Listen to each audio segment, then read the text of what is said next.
This video is sponsored by Card Kingdom. You can visit their store by using my referral link in the description below.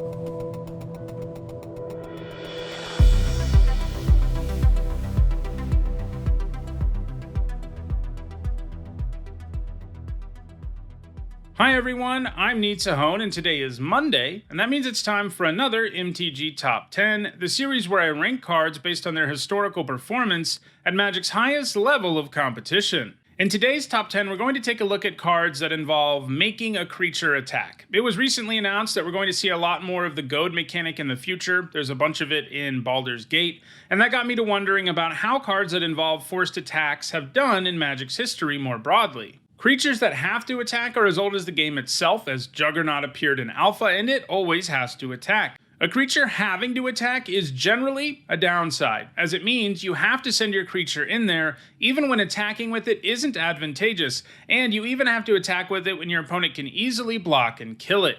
By giving a card this downside, it allows the designers to push the card's power level up a little bit more. This ability appears the most often on red cards, but it has shown up on cards of all colors apart from white. In addition to including creatures that have to attack in this video, I've also included goad and goad-like effects. In other words, a card was also eligible for this list if it can force an opposing creature or creatures to attack.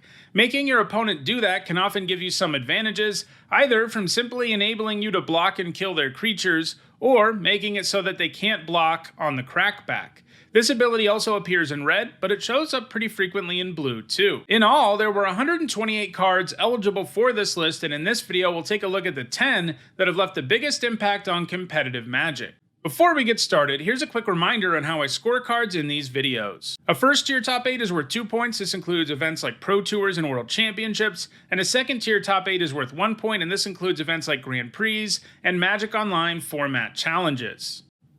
Before we get to number 10, I do want to say, if you're interested in supporting the channel, there are lots of different ways you can do that. You can find in the description that you can buy Sahone merch, you can become a patron, you can become a channel member, you can become a subscriber on Twitch. These are all ways you can support me directly, and I really appreciate it when people do.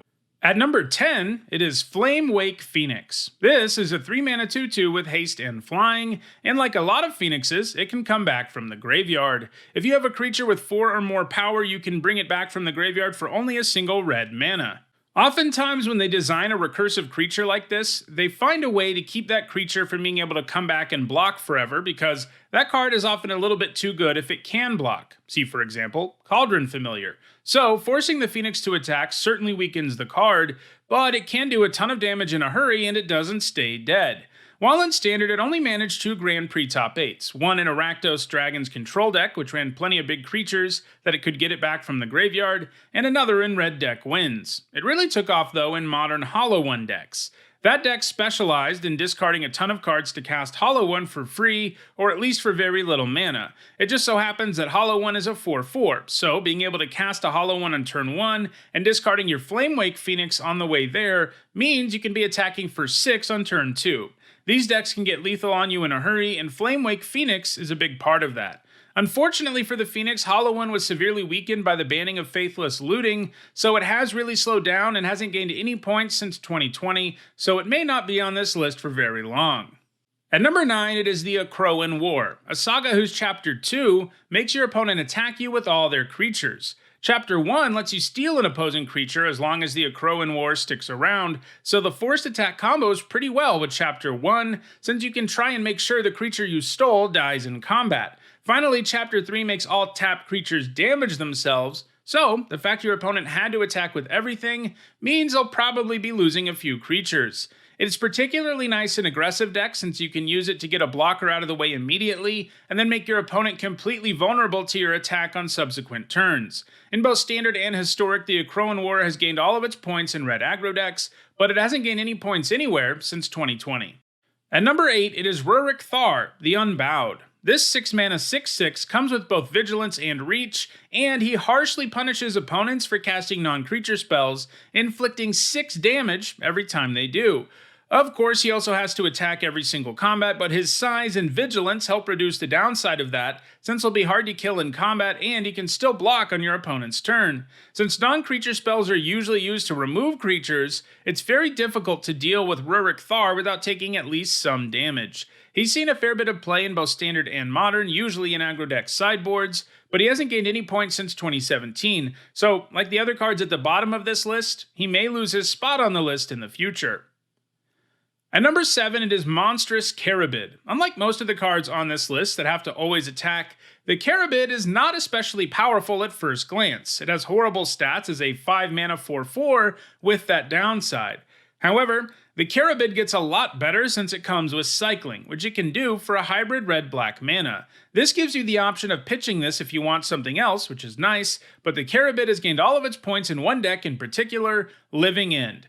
This is a deck that found success in both Extended and Modern, where the basic game plan is cycling away a bunch of creatures until you can draw a Cascade spell that hits Living End, at which point all those cycled creatures come back to the battlefield and your opponent's board gets destroyed. So far in 2022, it doesn't have any points, and while Living Index are still a thing in 2022, it's been nudged out of the deck by some new cards that you can put into the graveyard for value, and which are more powerful when you reanimate them too, like Colossal Sky Turtle, so its run in Living End may be at an end. At number 6, it is Toski, Bearer of Secrets. This legendary squirrel has to attack, and that's a good thing because it's super strong. It's indestructible, so unlike a lot of the creatures who have to attack, it usually isn't going to die in combat. The big value of Toski comes from its ability to draw you a card every time one of your creatures hits your opponent.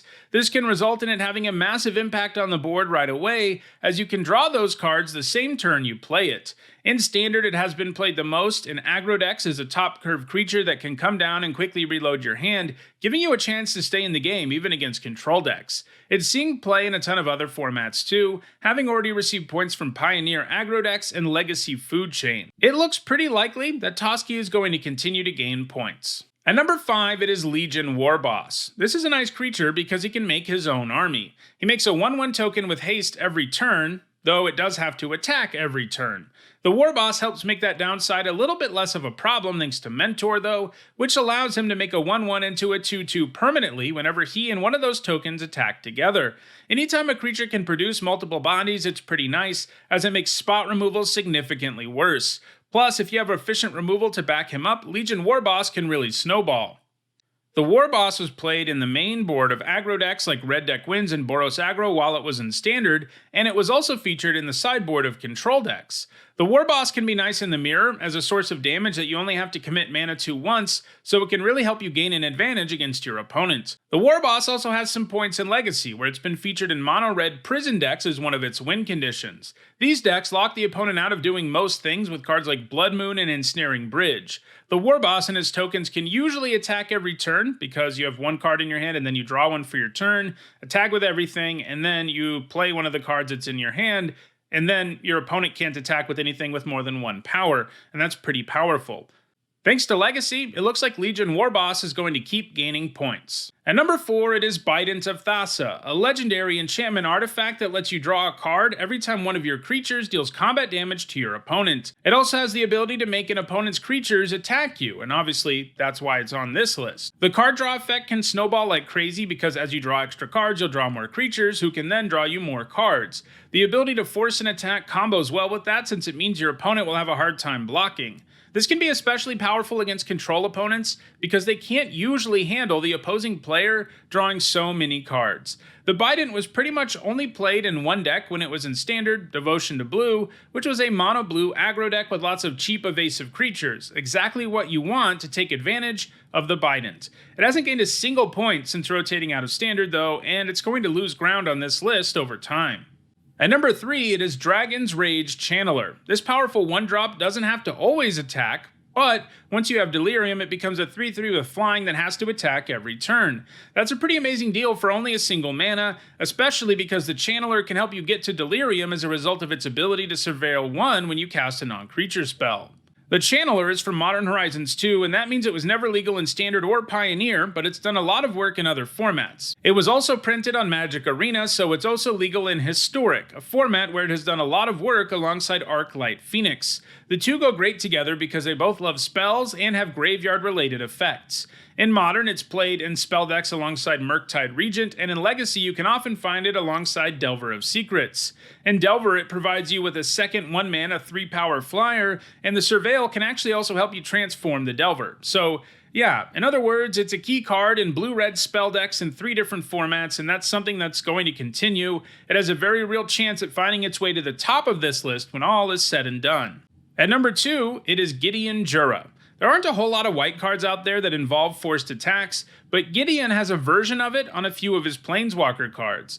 This Gideon's +2 can force your opponent to attack him, which could be useful if you were trying to win on the backswing or force an ugly attack, and it also comboed well with his -2, which lets you destroy a tapped creature. And of course, like all Gideons, he can also become an imposing creature all on his own. He was a staple in white decks and Standard, showing up the most often in mid-range decks in both Standard and Extended, with Cobblade and Delver its most frequent homes. However, it hasn't gained any points since 2012, and Dragon's Rage Channeler will be passing it in the very near future.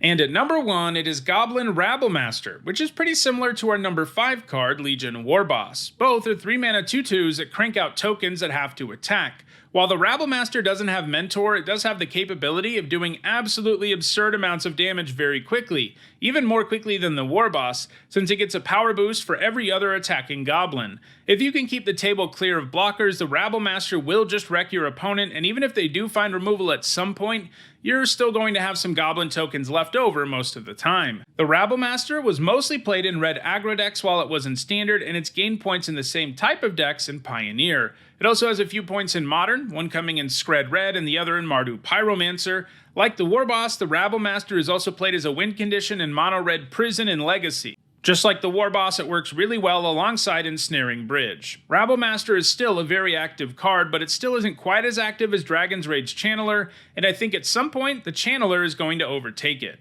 So, those are the 10 must-attack cards that have left the biggest impact on competitive Magic. If you like having creatures who have to attack, or if you like forcing opposing creatures to attack, you probably want to buy some of these cards. If so, I have you covered. In the description you can find a direct Card Kingdom link for each card in this video. If you enjoyed this video, like it and share it so that others can enjoy it too. If you want to catch up on past MTG Top 10s, and there's almost 500 of them at this point, you should see a playlist on your screen shortly. Lastly, if you want to go the extra mile in supporting the channel, you can find multiple ways to do that in the description. Thanks for watching.